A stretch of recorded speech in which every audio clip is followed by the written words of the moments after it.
السلام علیکم بچوں، ہم نے جو کل سبق پڑھا تھا اتفاق، آج ہمیں اس سبق کے سوالات کے جواب لکھنے ہیں۔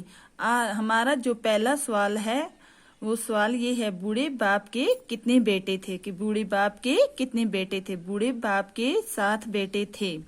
اب جو ہمارا دوسرا سوال ہے وہ سوال یہ ہے، اتفاق کی طاقت کو باپ نے کیسے اپنے بیٹوں کو سمجھایا؟ کہ اتفاق کی طاقت کو باپ نے کیسے اپنے بیٹوں کو سمجھایا؟ باپ نے بیٹوں کو ایک لکڑی لانے کے لیے کہا، اس نے ان لکڑیوں کو باندھا اور ایک گٹھا بنا لیا۔ جو ہم نے پیچھے سبق میں پڑھا تھا اسی طرح ایک گٹھا بنا لیا اور بڑے بیٹے کو کہا، اس گٹھے کو توڑ دو۔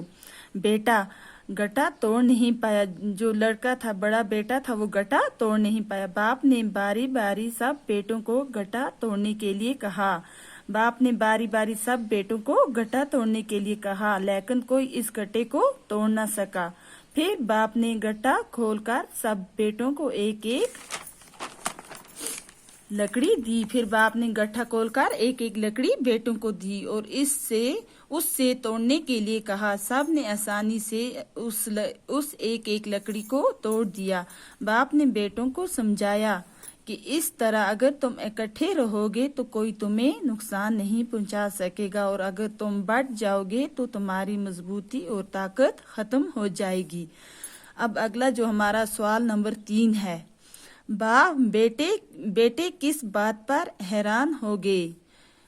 جواب، جب 7 بھائی گٹھے کو نہ توڑ سکے تو باپ نے گٹھا کھول کر ایک ایک لکڑی ایک بیٹے کو دی اور بیٹوں نے آسانی کے ساتھ اپنی لکڑی کو توڑ ڈالا۔ یہ ترکیب بیٹوں کی سمجھ میں نہ آئی، وہ حیران ہونے لگے۔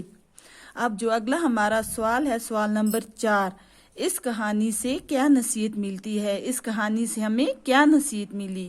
جواب، اس کہانی سے یہ نصیحت ملتی ہے کہ ہمیں اتفاق سے رہنا چاہیے، کیونکہ اتفاق میں طاقت ہے۔